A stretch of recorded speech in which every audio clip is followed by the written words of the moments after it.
Assalamualaikum warahmatullahi wabarakatuh. Selamat datang di Motivasi Channel, yaitu channel yang berisi tentang motivasi, doa, dan inspirasi serta hal-hal yang bermanfaat lainnya.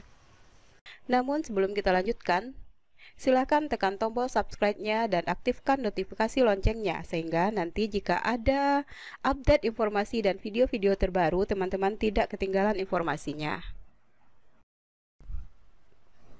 Sebagaimana yang telah dimuat dalam situs atau website P3K Guru bahwa seleksi kompetensi P3K itu terdiri dari kompetensi teknis, kompetensi manajerial, kompetensi sosiokultural, dan pertanyaan wawancara. Video kali ini merupakan pembahasan tentang pertanyaan-pertanyaan wawancara. Soal-soal yang dibahas pada video ini merupakan soal-soal pertanyaan wawancara pada seleksi-seleksi CPNS dan P3K tahun-tahun sebelumnya. Dan pada video kali ini, soal-soal pertanyaan wawancara tersebut sudah dibuat dalam bentuk soal latihan online, di mana link dari soal latihan online tersebut, teman-teman dapat memperolehnya pada deskripsi video ini.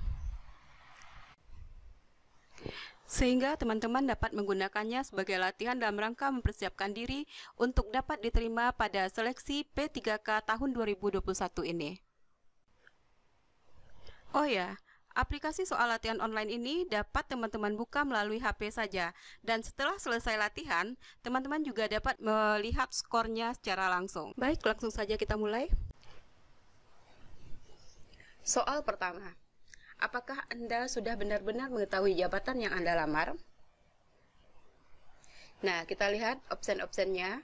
Yang pertama, saya sudah mengumpulkan informasi terkait jabatan yang saya pilih sebelum saya melamar P3K. Opsi yang kedua, saya baru mengetahui sedikit tentang jabatan saya, namun saya akan berusaha memberikan kinerja yang terbaik. Opsi yang ketiga, saya akan cepat menyesuaikan dengan jabatan yang baru saya. Opsi yang keempat, saya akan mempelajari jabatan saya dengan baik saat saya diterima nanti. Nah, opsi yang kelima, saya pasti akan diberitahu mengenai jabatan tersebut setelah diterima. Nah, ini opsi-opsinya. Kita lihat kata kuncinya. Di sini kata kuncinya, apakah Anda sudah benar-benar mengetahui? Nah, berarti di sini sudah benar-benar mengetahui jabatan yang dilamar. Nah, pada opsi yang pertama, saya sudah mengumpulkan informasi terkait dengan jabatan yang saya pilih sebelum saya melamar P3K. Nah, ini dia sudah mengetahui, sudah mengumpulkan informasi sebelum melamar P3K. Nah, ini berarti dia sudah mempersiapkan diri dan sudah mengetahui jabatan yang dilamar. Nah, kemungkinan ini bisa. Kita checklist dulu. Nah, kemudian kita lihat opsi berikutnya. Saya baru mengetahui sedikit. Nah, ini bukan. Saya akan cepat menyesuaikan dengan jabatan yang baru. Ini juga bukan. Saya akan mempelajari jabatan saya dengan baik setelah atau saat saya diterima nanti. Ini juga bukan. Saya pasti akan diberitahu. Akan diberitahu berarti belum mengetahui. Nah, ini juga bukan. Nah, di sini jawaban yang tepatnya adalah saya sudah mengumpulkan informasi terkait jabatan yang saya pilih sebelum saya melamar P3K. Kita lanjut ke soal yang nomor 2. Apa motivasi Anda menjadi P3K Guru? Opsi yang pertama, mengembangkan diri agar menjadi pendidik yang profesional. Opsi yang kedua, mengembangkan karir sebagai guru profesional. Opsi yang ketiga, mendapatkan pekerjaan dan penghasilan yang layak. Opsi yang keempat, panggilan hati sekaligus kesempatan mengabdi kepada bangsa dan negara. Opsi yang kelima, memperoleh kehormatan, mempunyai sebuah pekerjaan sebagai guru. Nah, di sini kita lihat kata kuncinya, yaitu motivasi menjadi guru P3K. Nah, di mana opsi-opsinya kita lihat yang pertama, yaitu untuk mengembangkan diri. Ini tidak. Nah, mengembangkan karir juga tidak. Mendapatkan pekerjaan dan penghasilan yang layak. Ini juga tidak. Panggilan hati sekaligus kesempatan untuk mengabdi kepada bangsa dan negara. Nah, kemungkinan ini bisa. Kita cek dulu yang lainnya dulu.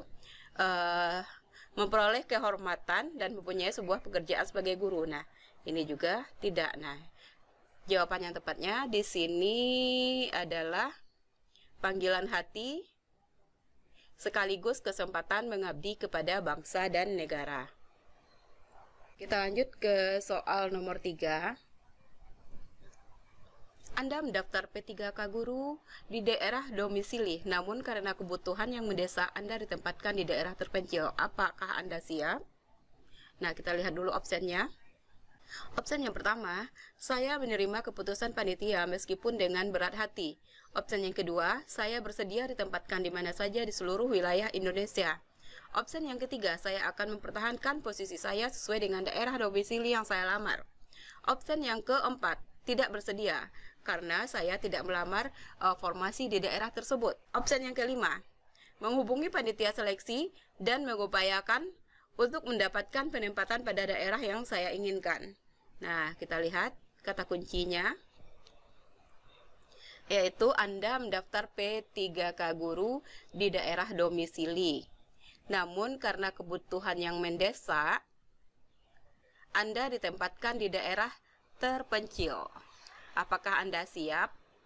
Oke, kita lihat dari opsi-opsi yang tadi. Saya menerima keputusan panitia meskipun dengan berat hati. Nah, ini tidak. Saya bersedia ditempatkan di mana saja di seluruh wilayah Indonesia. Ini kemungkinan bisa, tapi kita cek dulu opsi-opsi berikutnya. Nah, opsi berikutnya, saya akan mempertahankan posisi saya sesuai dengan daerah domisili yang saya lamar. Nah, ini tidak. Tidak bersedia karena saya tidak melamar di daerah tersebut. Ini apalagi? Nah, opsi terakhir, menghubungi panitia seleksi dan mengupayakan mendapatkan penempatan pada daerah yang saya inginkan. Ini juga tidak. Nah, di sini jawabannya yang tepat adalah saya bersedia ditempatkan di mana saja di seluruh wilayah Indonesia. Oke, soal nomor 4. Menurut Anda, seberapa penting penguasaan teknologi informasi dalam proses pembelajaran? Nah, kita lihat dulu opsi-opsinya. Saya tetap menggunakan model pembelajaran konvensional yang sudah terbukti. Penguasaan teknologi informasi adalah tugas dari guru TIK. Urusan teknis sudah ditangani oleh teknis, jadi hanya fokus pada tugas guru saja. Berusaha meningkatkan kompetensi penguasaan teknologi informasi yang akan mendukung proses pembelajaran siswa. Teknologi informasi hanya sebagai pendukung saja, tidak perlu untuk dipelajari. Oke, kita lihat kata kuncinya. Menurut Anda, seberapa penting penguasaan teknologi informasi dalam proses pembelajaran? Nah, kita lihat jawabannya yang tepat. Untuk opsi yang pertama, saya tetap menggunakan model pembelajaran konvensional yang sudah terbukti. Ini bukan. Nah, kita lihat opsi kedua, penguasaan teknologi informasi adalah tugas dari guru TIK. Ini juga bukan jawaban yang tepat.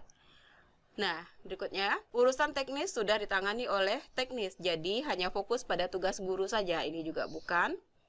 Nah, opsi berikutnya, berusaha meningkatkan kompetensi penguasaan teknologi informasi yang akan mendukung proses pembelajaran siswa. Nah, ini kemungkinan bisa, tapi kita lihat dulu opsi berikutnya. Teknologi informasi hanya sebagai pendukung saja, tidak perlu untuk dipelajari. Nah, ini juga bukan. Jadi jawaban yang tepat adalah yang ini, yaitu berusaha meningkatkan kompetensi penguasaan teknologi informasi yang akan mendukung proses pembelajaran siswa. Baik, kita lanjut ke soal nomor 5. Anda memiliki beban mengajar yang tinggi dalam seminggu. Di samping itu, Anda menjadi salah seorang pengurus inti koperasi di sekolah untuk kesejahteraan warga sekolah. Apa yang Anda lakukan? Kita lihat dulu opsi-opsinya. Opsi yang pertama, saya mengutamakan tugas pengurus koperasi sekolah walaupun tugas mengajar kurang terlaksana. Saya berusaha menolak penugasan koperasi sekolah karena bisa mengganggu tugas mengajar.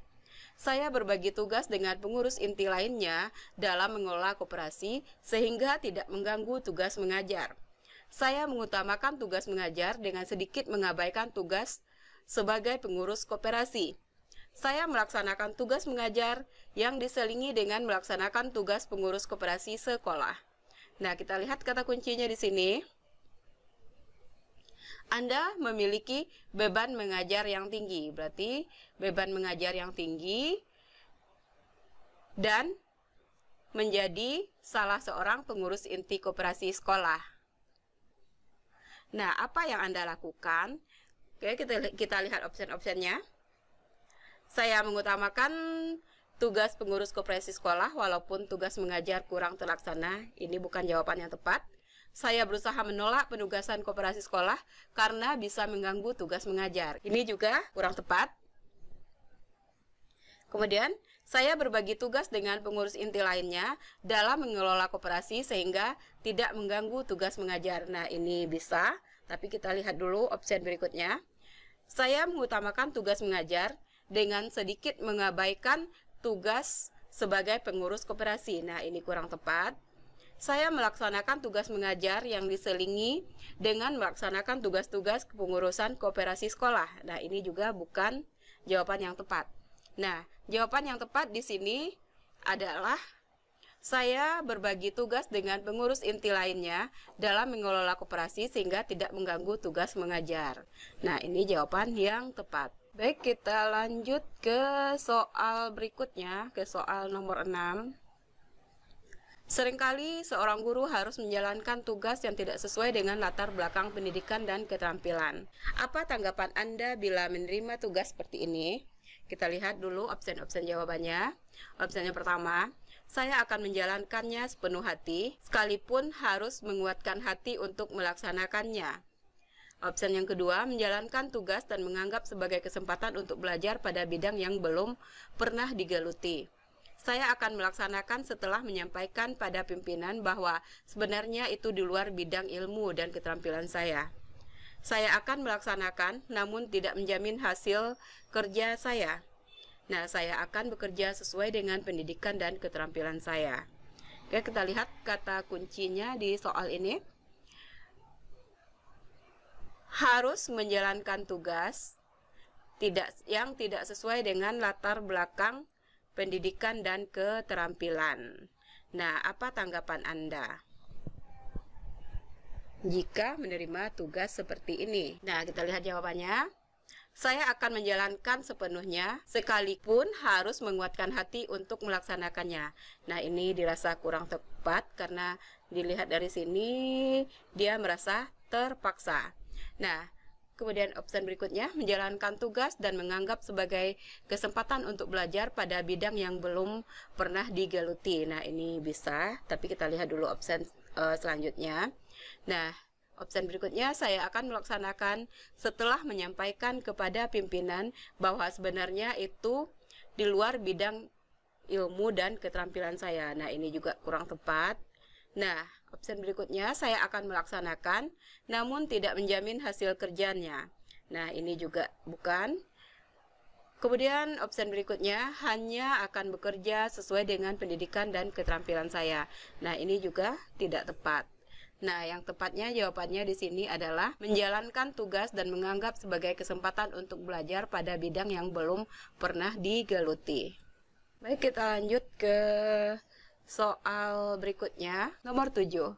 Di wilayah Anda mengajar ada komunitas GTT atau guru tidak tetap yang terwadahi dalam PGRI, melakukan penggalangan dana sukarela untuk berjuang ke Jakarta, mengusulkan ke pemerintah agar diangkat sebagai PNS.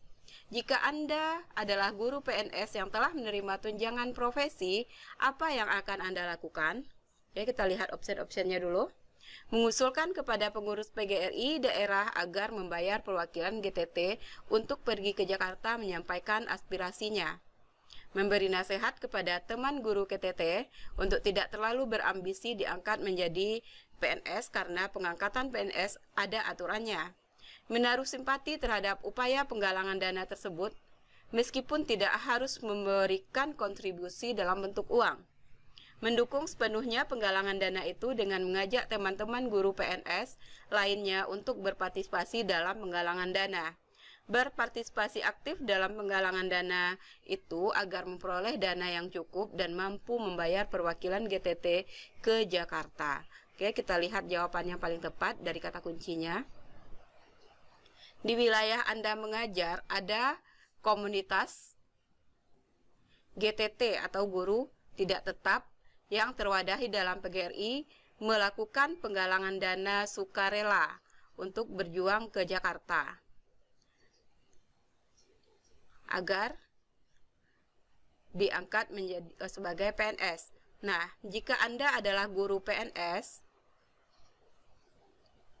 dan telah menerima tunjangan profesi, apa yang akan Anda lakukan? Nah, di sini kita lihat jawabannya tepatnya. Yang pertama, mengusulkan kepada pengurus PGRI daerah agar membayar perwakilan GTT untuk pergi ke Jakarta menyampaikan aspirasinya. Ini kurang tepat. Memberikan nasihat kepada teman guru GTT untuk tidak berambisi diangkat menjadi PNS karena pengangkatan PNS ada aturannya. Ini juga tidak tepat karena ini bisa menjatuhkan semangat dari guru GTT tersebut. Opsi berikutnya, menaruh simpati terhadap upaya penggalangan dana tersebut meskipun tidak harus memberikan kontribusi dalam bentuk uang. Nah, ini bisa. Tapi kita lihat dulu opsi berikutnya.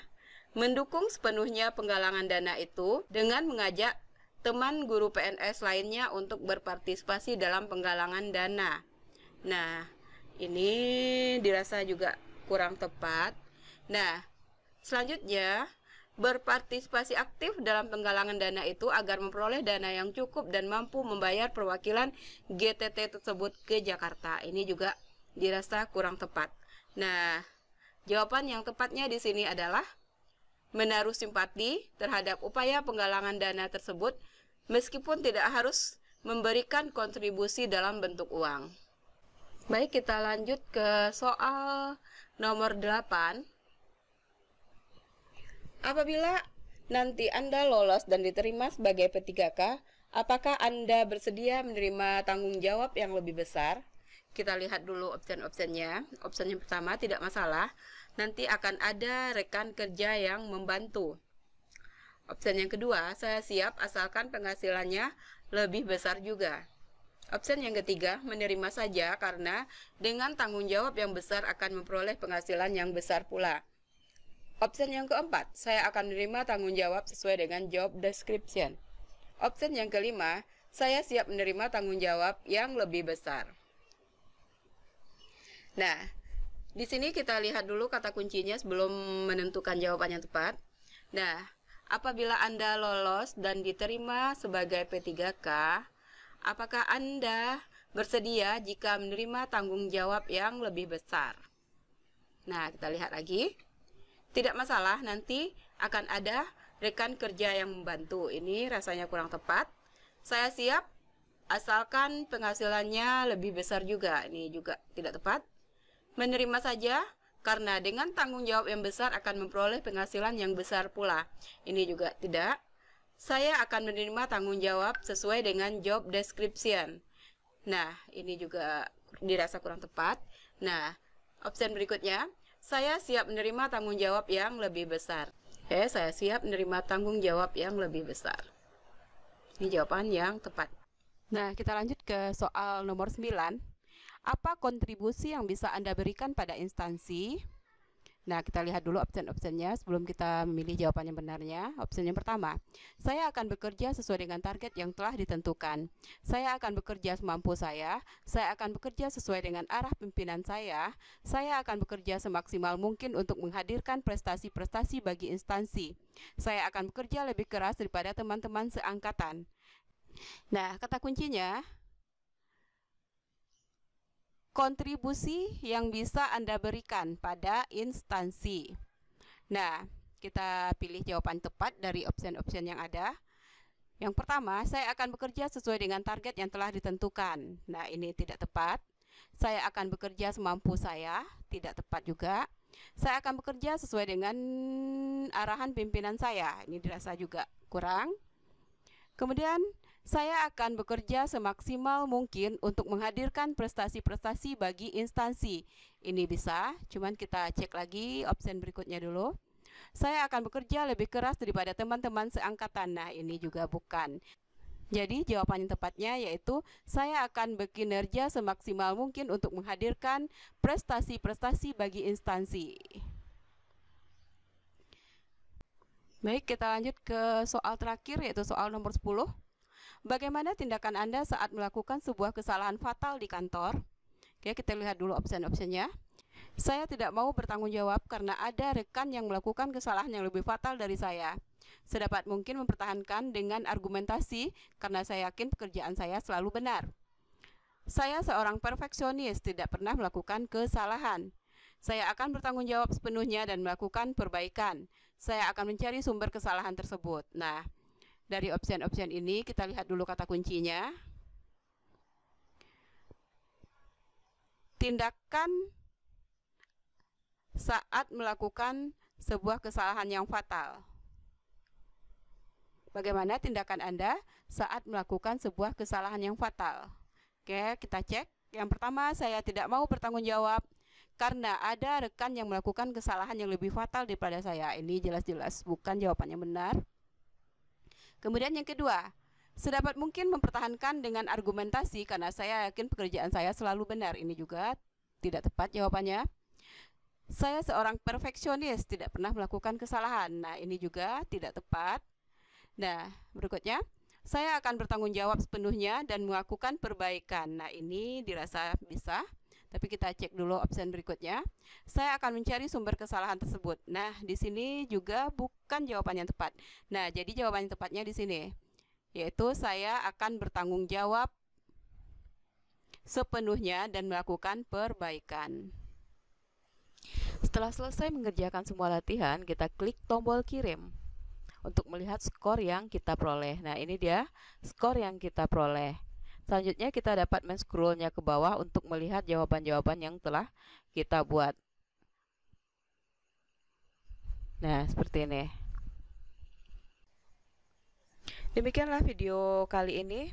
Terima kasih buat teman-teman yang sudah menekan tombol subscribe dan mengaktifkan notifikasi loncengnya. Dan bagi teman-teman yang belum menekan tombol subscribe-nya, silahkan tekan tombol subscribe-nya dan aktifkan notifikasi loncengnya supaya tidak ketinggalan update video-video terbaru lainnya. Dan jika dirasa video ini bermanfaat, silakan share dan bagikan juga pada teman-teman lainnya.